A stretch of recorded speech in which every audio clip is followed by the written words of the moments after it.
जो लंग्स के पेशेंट हैं, ब्रेथलेसनेस के पेशेंट हैं, साइनस के पेशेंट हैं, हेडेक के पेशेंट हैं, माइग्रेन के पेशेंट हैं, तो ये सारी बीमारियों से कोई लेना देना अगर है, या फिर आप उनमें से जिनको जल्दी जल्दी खांसी जुकाम बुखार होता है, एटलीस्ट खांसी जुकाम होता है जिनको, अगर आप इनमें से कोई पेशेंट अपने आप को रिलेट करते हैं, तो ये जो मैं बता रहा हूं अगले 2-3 मिनट में या 5 मिनट में, ये टेक्निक को आपको समझना है, इसको इम्प्लीमेंट करना है। ये बड़ी तेजी से काम करता है और ये कोई भी कर सकता है घर पे। यहां पे समझना पड़ेगा, पहले थोड़ी थ्योरी समझ लेते हैं इसकी। साइनस, साइनस क्या है? अभी आपने साइनस का सवाल पूछा, व्हाट इज साइनस? आपके इस एरिया में खाली जगह होती है, इधर इधर इधर, इस खाली जगह का नाम है साइनस। एक खाली जगह, that is called sinus. Sinus ये है। साइनस में अगर ब्लॉकेज हो गया, वहां पे अगर कफ इकट्ठा रह गया, तो उसे साइनस की दिक्कत बोलेंगे, ठीक है ना, जिसकी वजह से हेडेक हो सकता है, जिसकी वजह से नाक बह सकता है, जिसकी वजह से ब्रेथलेसनेस हो सकती है, ये सारी दिक्कतें हो सकती है, जिसकी वजह से बार बार फ्लू लग सकता है। तो ये साइनस है, ये साइनस को ठीक करना है।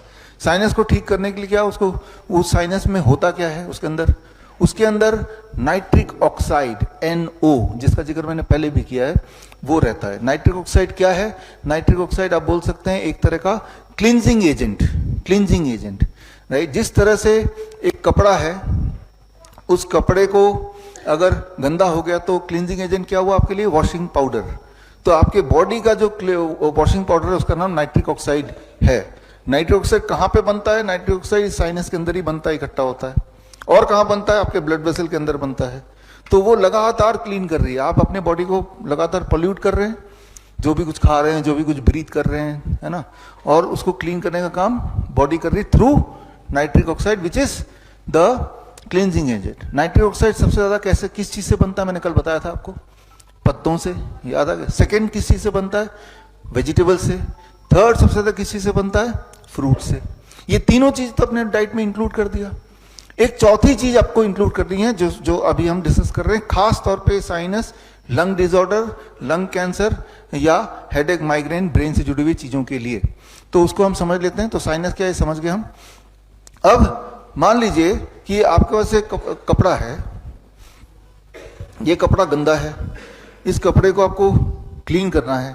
तो क्लींजिंग एजेंट क्या है? वॉशिंग पाउडर है ना। तो इसके ऊपर वॉशिंग पाउडर रख दिया तो क्या क्लीन हो जाएगा ये? लेकिन कुछ और भी चाहिए इसके लिए, पानी। ठीक है भाई, ये कपड़ा है और मैंने इसको क्लींजिंग एजेंट वॉशिंग पाउडर रख दिया, पानी में डाल दिया, अब क्लीन हो जाएगा? रगड़ना पड़ेगा। 3 फैक्टर जब साथ में होंगे तो ही क्लीनिंग एक्टिविटी होगी। ठीक उसी तरह से आपके साइनस में क्लींजिंग एजेंट आ तो गया, लेकिन वो क्लींजिंग एजेंट आना काफी नहीं है, राइट। उसके साथ पानी भी चाहिए, लिक्विड चाहिए जिससे वो जाए, और फिर रगड़ना भी चाहिए। इस स्लाइड को कर दो, स्विच करो। तो म्यूकस जो लिक्विड हमारे पूरे रेस्पिरेटरी ट्रैक में होता है, ये है पानी बोल सकते हैं इसको, है ना। और सिलिया, सिलिया का मतलब आपके नाक, आपके रेस्पिरेटरी ट्रैक में छोटे छोटे छोटे छोटे छोटे छोटे ब्रश की तरह होंगे, राइट, बाल, ठीक है ना, वो बोल सकते हैं कि वो है ब्रश।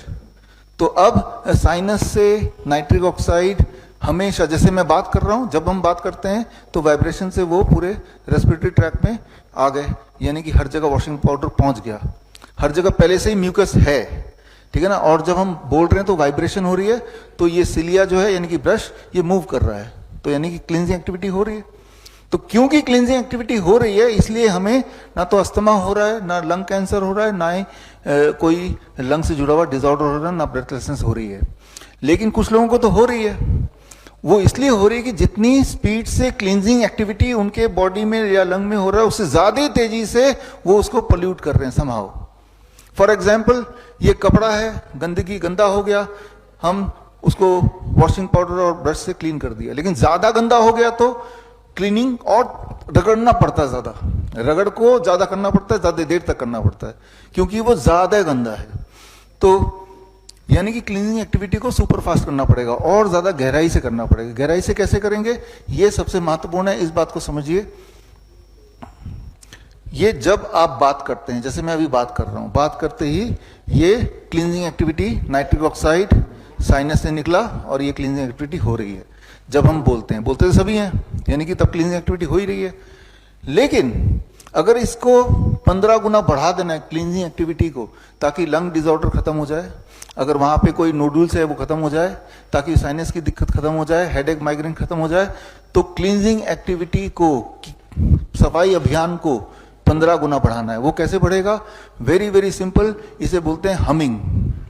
जब आप ओम बोलते हैं, ओम, है ना, तो जब मुंह बंद हुआ और एक आवाज आ रही है, एक वाइब्रेशन हो रहा है, ये वाइब्रेशन में आपकी क्लींजिंग एक्टिविटी, नाइट्रोक्साइड प्रोडक्शन 15%, यानी कि 1500% बढ़ जाता है उस दौरान, है। तो जिससे इस तरह की दिक्कतें जो आप पूछ भी रहे हैं कि साइनस की दिक्कतें, या आप पूछ भी रहे हैं लंग का डिसऑर्डर, वो ठीक होता है। इसके कई सारे रेफरेंसेस हैं, आप देख रहे हैं, ये एविडेंसेस हैं, राइट। एलर्जिक रिएक्शन होता है, वो सब कुछ ये एविडेंसेस हैं। दीज आर ऑल एविडेंसेस जो आपके आंखों के सामने आपने देखे। वीडियो में रिकॉर्ड हो रहा है तो वीडियो मिल जाएगा, तो ये आप एक्सट्रैक्ट कर सकते हैं और पढ़ सकते हैं, ढूंढ सकते हैं गूगल में इसको, इंटरनेट में, है ना। तो अब करना क्या होगा? ऐसे लोगों को करना क्या चाहिए? ऐसे लोगों को सिंपली इतना करना है कि हर दिन 20 से 25 मिनट, हो सके तो 30 मिनट हमिंग करना है। हमिंग कैसे? कुछ लोग तो ओम, ये तो भ्रामरी प्राणायाम में होता ही है, तो उन्होंने प्राणायाम में हमिंग को डाल दिया। लेकिन ये कोई जरूरी नहीं कि ओम बोलेंगे तो ही वो काम करेगा। मुंह बंद करके कुछ भी बोलिए, गाना गाइए, तब भी काम करेगा। मुंह बंद करके जब आवाज निकालने की कोशिश करेंगे, उससे जो वाइब्रेशन होता है, that is called humming. And when we do it for few minutes, तो आपकी क्लींजिंग ज्यादा होगी और आप देखेंगे कि 4-5 दिन के अंदर आपकी जो रेस्पिरेटरी ट्रैक्ट प्रॉब्लम है उसमें आराम मिलना शुरू हो जाएगा। तो इसमें कोई समय नहीं है, कभी भी कर सकते हैं। बड़ी से बड़ी बीमारी का आसान से आसान इलाज घर बैठे ही हो सकता है। अधिक जानकारी के लिए कांटेक्ट करें nearest Dr. BRC Clinic @ home।